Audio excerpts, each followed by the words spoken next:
ನಮಸ್ಕಾರಗಳು. ನಾನು ಡಿಸೆಂಬರ್ 25ರಿಂದ ನಾನು ವಿಡಿಯೋ ಮಾಡೋಕ್ಕೆ ಸ್ಟಾರ್ಟ್ ಮಾಡೀನಿ. ಹಂಗೆ ನನ್ನ ಬಗ್ಗೆ ಏನು ಮಾಹಿತಿ ಇರಲಿಲ್ಲ ನಿಮ್ಗೆ. ಅದಕ್ಕೆ ಇವತ್ತು ನಾನು ನನ್ನ ಇಂಟ್ರೊಡಕ್ಷನ್ ಮಾಡಿಕೊಡ್ಬೇಕಂತ ಈ ವಿಡಿಯೋ ಮಾಡೋದು ಸ್ಟಾರ್ಟ್ ಮಾಡೀನಿ ನೋಡ್ರಿ.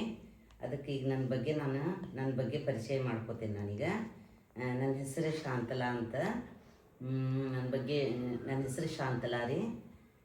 ನಾನು ಕಾರವಾರ ಜಿಲ್ಲೆ ಮುಂಡಗೋಡು ತಾಲೂಕಿನಲ್ಲಿ ಹುಟ್ಟಿದ್ದೆ. ನಾನು ಅಲ್ಲಿ ಹುಟ್ಟಿ ಆದಮೇಲೆ ಮದುವೆ ಆದಮೇಲೆ ನಾನು ಹುಬ್ಳಿಗೆ ಬಂದೆ. ಹುಬ್ಳಿಗೆ ಬಂದಮೇಲೆ ಅಲ್ಲಿ ಸಣ್ಣಕ್ಕೆ ಮುಂಡಗೋಡದಾಗಿದ್ದಾಗ ಹೈಸ್ಕೂಲು ಅಲ್ಲಿ ಜೀವನ ಎಲ್ಲ ನಂದು. ಪ್ರೈಮರಿ ಸ್ಕೂಲು, ಹೈಸ್ಕೂಲು ಮತ್ತು ಕಾಲೇಜ್, ಡಿಗ್ರಿ ಕಾಲೇಜು ಎಲ್ಲ ಅಲ್ಲೇ ಮುಗಿಸಿದೆ. ಅಲ್ಲೇ ಎಲ್ಲ ಕನ್ನಡ ಮೀಡಿಯಮ್ ಸ್ಕೂಲ್ನಾಗ ಓದಿದ್ರಿ ನಾವೆಲ್ಲ. ಕಾಲೇಜ್ವರೆಗೂ ಡಿಗ್ರಿ ಕಾಲೇಜ್ನೂ ಎಲ್ಲ ಕನ್ನಡ ಮೀಡಿಯಮ್ ನಮ್ಮದು.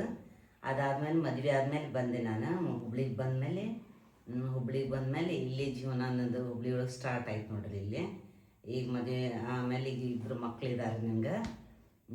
ಮಕ್ಕಳು ನಾನು ಗೃಹಿಣಿಯಾಗಿದ್ದೇನೆ ಇಲ್ಲಿ ಹುಬ್ಳ್ಯಾಗ. ಈಗ ನಾನು ಒಂದು ಸ್ವಲ್ಪ ಹೆದರಿಕೆ ಸ್ವಭಾವ ನನಗೆ ಜಾಸ್ತಿ ಇತ್ತು, ಯಾರ ಜೊತೆ ಮಾತಾಡೋದಿಲ್ಲ ಏನಿಲ್ಲ. ಆದರೆ ಈಗ ನನ್ನ ಮಗಳು ಈಗ ತುಂಬಬೇಡ್ರಿ.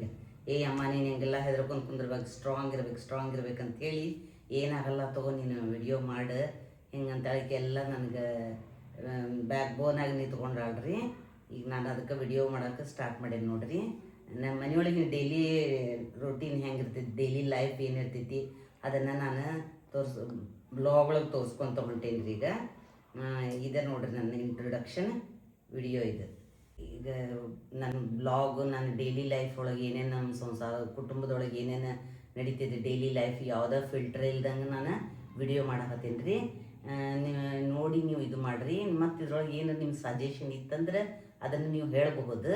ಆದರೆ ನಾನು ಯಾವುದೋ ಫಿಲ್ಟರ್ ಇಲ್ದಂಗೆ ಮನೆಯೊಳಗೆ ನಾನು ಡೈಲಿ ರೊಟೀನ್ ಹೆಂಗಿರ್ತೈತಿ, ನಾ ಮಕ್ಕಳ ಜೊತೆ ಹೆಂಗಿರ್ತೀನಿ, ಆಮೇಲೆ ನನ್ನ ಮನೆಯವ್ರ ಜೊತೆ ನಾನು ಹೆಂಗೆ ಮೂಮೆಂಟ್ ಮಾಡ್ತೀನಿ, ಮನೆಯೊಳಗೆ ಏನೇನು ಡೈಲಿ ನಾವು ಟಿಫಿನ್ ಮಾಡ್ತೀವಿ, ಊಟ ಏನು ಮಾಡ್ತೀವಿ, ಯಾವುದೋ ಹಬ್ಬ ಹರಿದಿನ ಬಂದರೆ ಅದನ್ನು ನಾವು ಹೆಂಗೆ ಆಚರಣೆ ಮಾಡ್ತೀವಿ, ಇದ್ರ ಬಗ್ಗೆ ನಾವು ಮನೆಯೊಳಗೆ ಏನು ಆಚರಣೆ ಮಾಡ್ತೀವಿ ಅದ್ರ ಬಗ್ಗೆ ನಿಮ್ಗೆ ವಿಡಿಯೋ ಮಾಡಿ ತೋರಿಸ್ಕೊಡ್ತೀನಿ ರೀ. ನಾನು ತೋರಿಸ್ಕೊಡ್ತೀನಿ, ಅದನ್ನು ನೀವು ನೋಡಿ ಇದನ್ನು ಮಾಡಿರಿ. ಈಗ ನೋಡ್ರಿ ನಮ್ಮ ಅತ್ತಿ ಮಾವನವ್ರ ಫೋಟೋ ತೋರಿಸ್ತೇನೆ ನಿಮ್ಗೆ.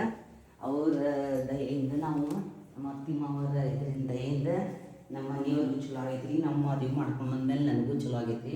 ಎಲ್ಲ ನಮ್ಮ ಫ್ಯಾಮ್ಲಿಗೆ ಚಲೋ ಆಗೈತ್ರಿ. ಇವರು ನಮ್ಮ ಮಾವನವ್ರಿ, ಇವರು ನಮ್ಮ ಅತ್ತಿಯವ್ರು ಇವರು. ನಮ್ಮ ಮನೆಯವ್ರಂತೂ ಇವರು ಹಬ್ಬ ಹರಿದಿನ ಏನಿದ್ರು ಮೊದಲು ಇವ್ರು ಪೂಜೆ ಮಾಡಿ ಆಮೇಲೆ ಏನಿದ್ರು ದೇವ್ರ ಪೂಜೆ ಮಾಡ್ತಾರೆ ರೀ. ಅದೇ ರೀತಿ ನನಗೂ ಹೇಳ್ಕೊಟ್ಟಾರ. ಅವ್ರ ದಯೆಯಿಂದ ಅವ್ರ ಶ್ರಮದಿಂದ ನಾವೆಲ್ಲ ಜೀವನದೊಳಗೆ ಚಲೋ ಅದೇವ್ರಿ. ಒಟ್ಟು ಅವರ ನಮ್ಗೆ ದೇವ್ರು ಇದ್ದಂಗೆ ರೀ. ಧನ್ಯವಾದ.